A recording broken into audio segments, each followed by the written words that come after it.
A man is in serious but stable condition in a Saskatoon hospital following a shooting in North Battleford.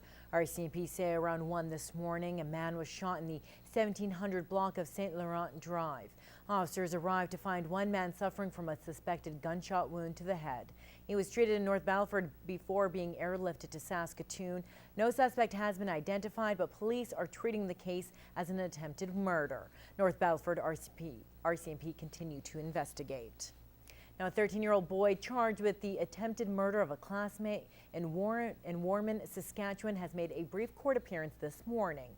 He was arrested after a 13-year-old girl was found with multiple stab wounds Friday night. The boy, who cannot be identified under the Youth Criminal Justice Act, was being held for another court date in Saskatoon tomorrow.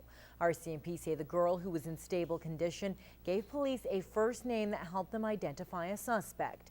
Police are still looking for the weapon used in the attack, which is believed to be a knife. Well, the housing market in Lloydminster continues to surge, and it's mainly being driven by more young families calling Lloydminster home. The Canadian Real Estate Association released its latest housing statistics this morning, and the national average sale price rose 8.1% since last August. Now, the president of the Realtors Association of Lloydminster says housing prices have likely increased even more than that in the border city. She says last year starter homes were selling for about $245,000. Now they're going for $300,000. If you want to get into the market, then that is the price that the market is paying today. Those homes are selling. They are still selling quickly. And that is what continues to drive the rest of our price points is that starter market. Starter homes sell quickly in Lloydminster, but Jennifer Gilbert says there are still houses available if you're looking.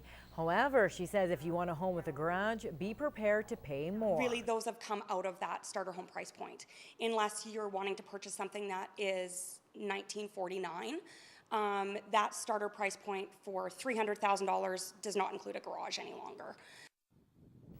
Now, average home sales across the country have jumped 11.1% since last August.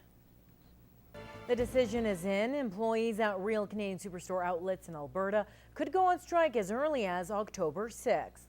Now, the United Food and Commercial Workers says the union has received a 97% strike mandate from its members. Union spokesman Doug O'Halloran says bargaining with Loblaw, the parent company for Superstore, has bogged down. Now, the union represents 8,500 people who work at superstores in 9 cities, including Lloydminster, Edmonton, Calgary, and Camrose. It's award season for some local businesses in the border city. The Chamber of Commerce has officially announced the nominees for this year's Celebration of Business Excellence Awards. Now, Lloyd FM and the Lloydminster Source are up for the Donna Moore Community Spirit Award for their work with last year's Here Comes Santa Claus campaign. It basically started as a way to help single moms with a way that they could get their children's pictures taken with Santa Claus, and it eventually evolved into more of a, spending time with your family sort of event.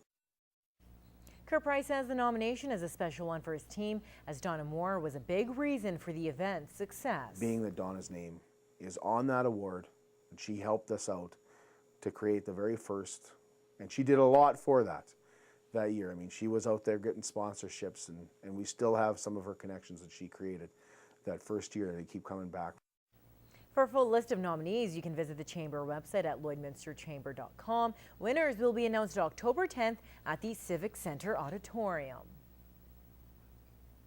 Well, it's Monday, which means a trip back into history with Retrospect this week from the archives. Now, in this installment, Brian Hardy brings us a story about Alberta's Saskatchewan balance, and we take a look at an old curfew law.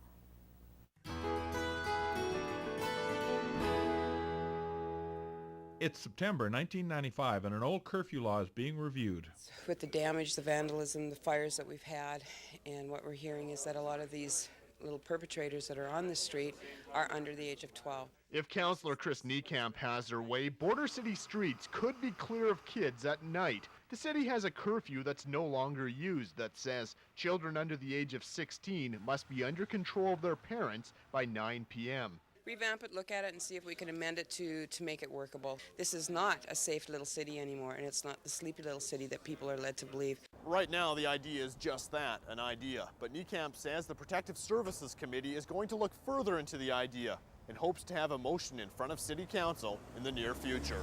Jim Unger, News Hour. This week in 1990, border city balance is cause for concern. Provincial boundaries split the border city right down the center, with Alberta on one side, Saskatchewan on the other. But that's not the case with the current city council. Mayor Pat Gulak had been the last to live on the Saskatchewan side. Now she too makes her home in Alberta. If all our aldermen and mayor come from Alberta, it does create an imbalance. John Vinnick is a former alderman and currently resides in Saskatchewan. He believes the best way to represent Saskatchewan residents is to have council members east of the border.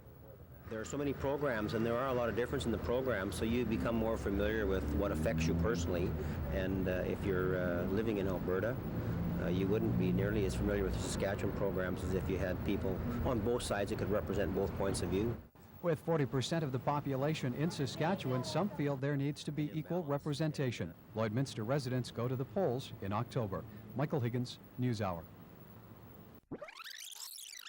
Join us next time for a bizarre cannibal scare. I'm Brian Hardy for Retrospect, this week from the